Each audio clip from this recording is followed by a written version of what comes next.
আসসালামু আলাইকুম, সবাইকে স্বাগত জানাচ্ছি আমাদের ওয়েব হ্যাকিং এর দ্বিতীয় নম্বর এপিসোডে। তো আজকে আপনাদের সাথে আছি আমি মাহমুদুল হাসান, সোনারগাঁও ইউনিভার্সিটি প্রোগ্রাম ক্লাবের জেনারেল সেক্রেটারি। আমি সাইবার সিকিউরিটির শিখতেছি এবং আপনাদেরকে শিখাইতেছি হালকা পাতলা। আহ, তারপরে আমি একজন সিটিএফ প্লেয়ার এবং বাগ হান্টার এবং পেনিট্রেশন টেস্ট। তো আজকে আমাদের ওয়েবের যে টপিকটা আছে সেই টপিকে আমরা গত ভিডিওতে বলেছিলাম নেক্সট ক্লাস ডিএনএস এর উপর হবে। তো ডিএনএস কি সেটা আপনারা অলরেডি সবাই জানেন, যে ডোমেন নেম সার্ভার। তো আমরা এই জিনিসটা নিয়ে আজকে একটু কথা বলবো, মানে আমরা আসলে জানবো যে ডিএনএস টা আসলে কি, এটা দিয়ে আসলে কি বোঝায়, কি হ্যান ত্যান ছাত্রদেরও। তো আমরা আমাদের ওয়েবের ক্লাসগুলোকে হালকা হালকা ছোট ছোট ভাগে ভাগ করেছি যেন আমাদের বুঝতে সবার সুবিধা হয়। তো আজকে আমরা যে জিনিসটা নিয়ে জানবো সেটা হচ্ছে ওয়ান কাইন্ড অফ আইপি অ্যাড্রেসের মতো করে, হ্যাঁ। তো আপনারা যারা হচ্ছে নেটওয়ার্কিং ক্লাসগুলো করেছেন তারা অলরেডি জেনেছেন যে আমাদের যে ওএসআর 7 লেয়ার আছে সেটা হইতেছে কমিউনিকেশন করার জন্য দুইটা অ্যাড্রেস দরকার হয়। একটা হইতেছে আপনার লজিক্যাল অ্যাড্রেস, আর একটা হইতেছে ফিজিক্যাল অ্যাড্রেস। তো আমাদের কোথাও কোনো কমিউনিকেশন বিল্ড করতে গেলে এই দুইটা অ্যাড্রেস আমাদের জানা থাকা লাগে। সো এই যে আমাদের যে লজিক্যাল অ্যাড্রেসটা আছে সেটা হইতেছে আমাদের আইপি, হ্যাঁ। তো এই যে আমাদের একটা ওয়েবসাইট আছে, সেই ওয়েবসাইটের একটা নির্দিষ্ট ডিফারেন্ট আইপি আছে। কিন্তু আপনি কি মনে করেন যে আপনি যতটা ওয়েবসাইটের নাম মনে রেখেছেন, যেমন google.com, facebook.com, binaryshiller.com, youtube.com, so এইগুলা আপনি সবগুলো আগে একটা নাম মুখস্থ করে রাখছেন, কিন্তু আপনি তো আর এর পেছনে যে আইপিটা আছে সেই আইপি তো আর আপনি মনে রাখেন নাই। সো এই যে ডিএনএস টা আমাদের আসলে কি করে, এই ডিএনএস এর কাজই হইতেছে যে আমাদের এই যে নাম আর এই যে যে আইপি, এই নাম আর আইপির মধ্যে, অর্থাৎ হচ্ছে ডোমেনের নামের সাথে আইপির সংযোগ স্থাপন করা, ঠিক আছে। এটা মনে করেন যে হইতেছে যে ওয়েবসাইটের কি করবে, একটা আইপি অ্যাড্রেস, সেটারে হইতেছে মানে ওয়েবসাইটের যে নাম সেটার নামটারে একটা আইপি অ্যাড্রেস অর্থাৎ নাম্বারে কনভার্ট করবে, হ্যাঁ। সেই নাম্বারটা কোথা থেকে নিবে, ডিএনএস থেকে নিবে, হ্যাঁ, বা ডোমেন নেম সার্ভার থেকে নেবে। যেমন আমি যদি এখান থেকে আহ, একটা জিনিস দেখি, এখান থেকে আমি যদি লিখি পিং, PING, পিং গুগল.com, ঠিক আছে। এই যে আমরা যে একটা পিং কমান্ড দিলাম এবং পিং কমান্ডের মাধ্যমে এই যে আইসিএমপি প্যাকেট গুলা একটা হোস্ট নেমে যাওয়ার কথা ছিল, ঠিক আছে। এই যে google.com, এটা কিন্তু একটা one kind of host name. এটা যাওয়ার কথা ছিল, কিন্তু এই যে হোস্ট নেমে না যেয়ে দেখেন এটা কোথায় যাইতেছে, একটা আইপি অ্যাড্রেসে যাইতেছে, দেখতে পাচ্ছেন। কন্ট্রোল শিফট প্লাস, আচ্ছা এটা বড় হইতেছে না, আশা করি সবাই দেখতে পারতেছেন। তো এখানে আমরা যখন পিং কমান্ডটা দিলাম, এইটা হইতেছে যে আমরা কি করলাম, আহ, যে এই পিং কমান্ডের মাধ্যমে আইসিএমপি প্যাকেট গুলা যায়। এইটা হইতেছে হোস্ট নেমে না যেয়ে, দেখেন এটা আমাদের কি ছিল, google.com, এটা একটা হোস্ট নেম ছিল, হোস্ট নেমে না যেয়ে এটা যাইতেছে একটা আইপি তে, ঠিক আছে। তো এই যে প্রতিটা মনে করেন যে যে রেকর্ডের মনে করেন আলাদা আলাদা কিছু রেকর্ড থাকে, সেই রেকর্ড সম্পর্কে আমরা জানবো। যেমন ডিএনএস এর যে রেকর্ড গুলো আছে সেইটারে বলা যায় হইতেছে এ রেকর্ড বা ট্রিপল ফোর, মানে চারটা এ, তারপরে সি নেম, তারপরে এমএক্স। আচ্ছা আমরা এগুলো দেখতেছি যে আসলে এগুলো মানে আমাদের যে ডিএনএ রেকর্ড গুলো আছে এগুলো বিভিন্ন ভাবে ভাগ করা হয়েছে। তো সেই ভাগগুলো মেইনলি কোনটা কোনটা হইছে, যেমন এ, এই যে প্রথমে যেটা আছে এ, এইটা হইতেছে আপনার এজ ইউজুয়াল সাধারণ যে রেকর্ড গুলো আছে, যেমন এক্সাম্পল.কম, এইটার জন্য একটা আলাদা একটা আইপি4 অ্যাড্রেস দেওয়া আছে, ঠিক আছে। তো এই IP4 অ্যাড্রেসের জন্য এ রেকর্ড, এই যে 4টা এ দিয়েছে, এইটা হইতেছে আমি তো এতদিন জানতাম হইতেছে 3টা। ট্রিপল এ রেকর্ড যেটা বলে সেটা হইতেছে যে IPv6, ঠিক আছে, ওইটা হচ্ছে ট্রিপল এ রেকর্ডটাই। তারপরে হইতেছে সিনেম রেকর্ডটা আমরা একটু বিস্তারিত জানবো।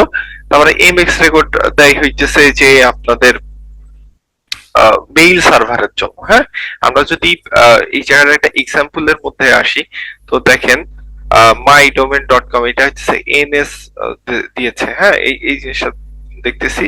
তারপরে দেখেন এই ডোমেনটা দিয়েছে এ, ঠিক আছে। আহ, দেখেন এই ডোমেনটার জন্য এ রেকর্ড দিয়েছে, আমরা একটু আগে জানলাম এই রেকর্ডটা কি। এই রেকর্ডটা হইতেছে IP4 দেয়, দেখেন এখানে নিচে কিন্তু এর জন্য একটা IP4 দেওয়া আছে। এবং মাইডোম এখানে হইতেছে mydomain.com এর জন্য দেখা আছে, দেখেন 4টা এ দেওয়া আছে।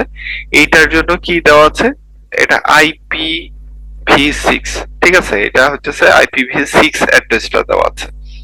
এই সিনেমেরটা আসতেছি দাঁড়ান। আর দেখেন আমরা হইতেছে যে MX যেটা আছে সেটা এখানে হইতেছে মেইলের জন্য, ঠিক আছে। দেখেন mydomain.com এই যে এটা হইতেছে MX যেটা আছে সেটা হইতেছে মেইল, মানে আপনার মনে করেন যে আমাদের যত মেইল টেইল আছে সেই মেইলের জন্য মেইনলি ইউজ করা হয়ে থাকে। তো এখন হইতেছে আমরা সিনেম রেকর্ড সম্পর্কে একটু জানবো। সিনেম রেকর্ডটা আসলে কি। সিনেমটা রেকর্ড আপনারা সবাই জানেন যে আমরা বিভিন্ন রকমের শেয়ার্ড হোস্টিং চালাই, ঠিক আছে। শেয়ার্ড হোস্টিং এর দাম অ্যাজ ইউজুয়াল কম থাকে। তো আমরা শেয়ার হোস্টিং এ আমরা কি করি, ওই সি নেম ইউজ করে থাকি। হ্যাঁ, সি নেম এর পূর্ণরূপ হইতেছে ক্লোনিকাল নেম রেকর্ড সম্ভবত। তো এইটা আমাদের কি কাজ করে, আমি এই যে এখানে দেখতেছেন যে আমাদের একটা আইপি মানে একটা ডোমেন নেমের সাথে একটা আইপি অ্যাড্রেস ফিক্সড করা আছে। আমাদের একটা আইপি অ্যাড্রেস যদি হয় হইতেছে example.com, এর আইপি ধরেন হচ্ছে 93.184.216.34 এরকম একটা আইপি অ্যাড্রেস দেওয়া আছে। কিন্তু আপনি যখন এই example.com এর সাথে একটা শেয়ার্ড হোস্টিং চালাবেন, তখন হইতেছে দেখেন সেম আইপি যদি আপনি সবার কাছে দিয়ে দেন তাহলে কি এখানে এটা তো শেয়ার হইল না। তখন কি করে, এই যে example.com এইটার হইতেছে বিভিন্ন সাবডোমেন খোলে, ঠিক আছে, মাল্টিপল সাবডোমেন খোলে। এই সিঙ্গেল একটা ডোমেনের কি করে মাল্টিপল সাবডোমেন খোলে। এখন এই সাবডোমেন ধরেন হইতেছে সব ডট example.com, তারপরে Sonargaon dot example.com, university dot example.com, binary dot example.com, এইরকম করে example.com এর বিভিন্ন ধরনের মাল্টিপল সাবডোমেন ক্রিয়েট করে। এখন মাল্টিপল সাবডোমেনটা আবার কি করে, তখন এইটা আবার একটা আলাদা আলাদা যে ডোমেন আছে, যে শেয়ার্ড হোস্টিং নিতেছে সে তার তো অবশ্যই একটা ডোমেন আছে। তো সে কি করে এই ডোমেনের পিছনে অর্থাৎ হচ্ছে ব্যাকগ্রাউন্ডে এই সাবডোমেনটা বসায় দেয়। তার মানে আমি যদি আহ, এইটা একটু আমরা গুগল, সরি আমরা একটা হোয়াইট বোর্ডে যাই।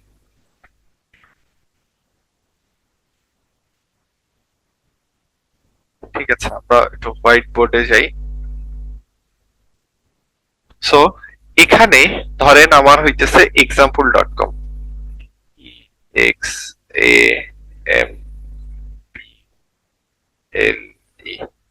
example.com, ঠিক আছে। এইটা মনে করেন যে আমার মূল যে ডোমেনটা আছে সেইটা, মানে আমরা এখন বুঝতেছি হচ্ছে সি নেম অর্থাৎ ক্লোনিক্যাল নেম। এইটার জন্য দেওয়া আছে মনে করেন 127.0.0.1, ঠিক আছে, এইটা মনে করেন দেওয়া আছে। তো এখন এ কি করলো, এই আইপি অ্যাড্রেস তো একটাই, তো যেহেতু আমরা শেয়ার্ড হোস্টিং বিক্রি করব, সেহেতু আমরা কি করছি এখানে হইতেছে মাল্টিপল সাবডোমেন ক্রিয়েট করতেছি। মাল্টিপল সাবডোমেন ধরেন এইটা হইলো শপ ডট,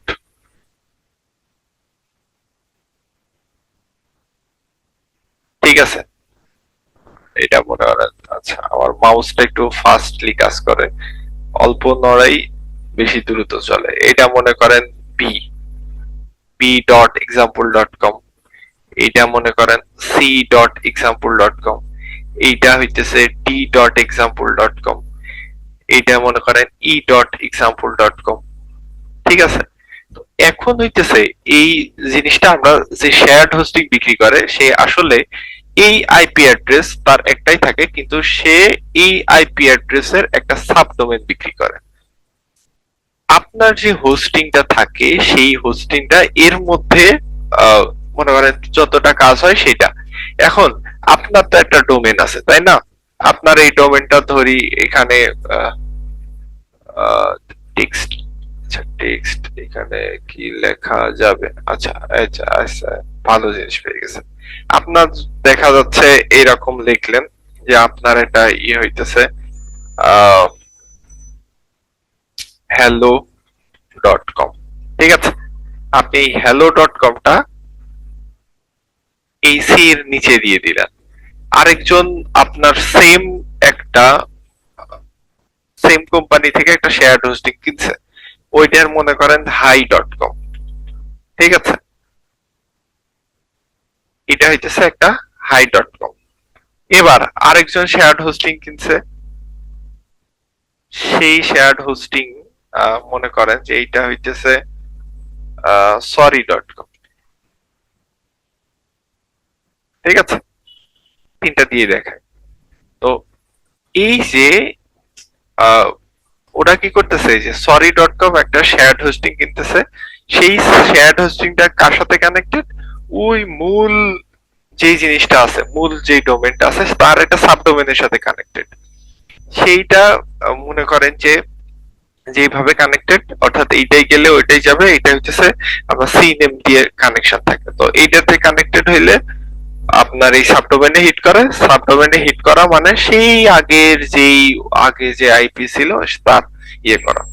সো এইটা হইতেছে মনে করেন যে one kind of shortly DNS কি, মানে ডিএনএস এর মধ্যে যে যে ভাগ আছে, সিএনএম মানে সার্ভারটা কি, আসলে যারা হইতেছে মনে করেন যে হ্যাকিং করে তারা যদি কোনোভাবে একটা শেয়ার্ড হোস্টিং এর মধ্যে ঢুকে যায়, ঠিক আছে, ধরেন এই সাইটটা হ্যাক হইলো, দেখেন এইটা অনিরাপদ কেন, ধরেন এই সরি ডট কমটা হ্যাক হয়ে গেল, কোনোভাবে হ্যাক হয়ে গেল, আমি সাবডোমেনের মধ্যে চলে গেলাম। সাবডোমেনের মধ্যে একটা অ্যাক্সেস থাকে, অর্থাৎ হইতেছে আপনারা যখন লিনাক্স ক্লাস করেছেন দেখবেন যে কালির সব জায়গায় যাওয়ার পারমিশন থাকে না, রুটের সব জায়গায় থাকে। আমি যদি কোনোভাবে রুট পারমিশন নিয়ে এই এক্সাম্পলের মধ্যে ঢুকে যাইতে পারি, তাইলে পারে আমি সবগুলারই অ্যাক্সেস নিয়ে নিতে পারবো। ব্যাপারটা বুঝতে পারছেন? কারণ সবগুলাই তো এই সাবডোমেনের মধ্যে আছে, ওই এক্সাম্পল সাবডোমেনের মধ্যে। তার মানে এখানে একটা হ্যাক হওয়া, তার মানে এগুলো সবগুলোর জন্য একটা থ্রেড তৈরি করে দেওয়া। আবার যদি মেইন ডোমেনটাই হচ্ছে হ্যাক হয়ে যায়, তাইলে পরে মনে করেন যে ভাই পুরো যে জিনিসটা আছে, পুরো আপনার ওই সাইটে যত আছে সবগুলো হ্যাক হয়ে যাবে। এমনও দেখা যায় যে এক একটা ওয়েবসাইটের মধ্যে 17টা 18টা শেয়ার্ড হোস্টিং দিয়ে ওয়েবসাইট চালু করা, তো একটা হ্যাক হইলে প্রত্যেকটাই হ্যাক হইতে পারবে। ব্যাপারটা বুঝতে পেরেছেন আশা করি। তো আমরা খুব শর্টলি ডিসক্রাইব করেছি যে আসলে ভাই ডিএনএস টা আসলে কি, ডিএনএস টা দিয়ে আসলে কি কি করা হয় এবং ডিএনএস কোন কাজে লাগে, শেয়ার্ড হোস্টিং এর ডিএনএস কি কাজে লাগে। আর মূলত এইটাই ছিল আজকের ভিডিওতে। আমরা শর্ট শর্ট এক একটা টপিক করে আগাচ্ছি, মানে একসাথে সব মনে করেন না দিয়ে এক একটা টপিক আলাদা আলাদা করে দিচ্ছি। আপনাদের যদি কোনো মতামত থাকে তাহলে আমাদের টেলিগ্রাম গ্রুপে জানাইতে পারেন, অথবা কমেন্ট সেকশনেও জানাইতে পারেন, অথবা আমাদের গুগল ক্লাসরুমে জানাতে পারেন। টেলিগ্রামে জানালে সব থেকে বেটার হয়। তো ধন্যবাদ। আর ভিডিও রিলেটেড কোনো ইস্যু হইলে আমাদেরকে জানাবেন, ঠিক আছে? ধন্যবাদ সবাইকে।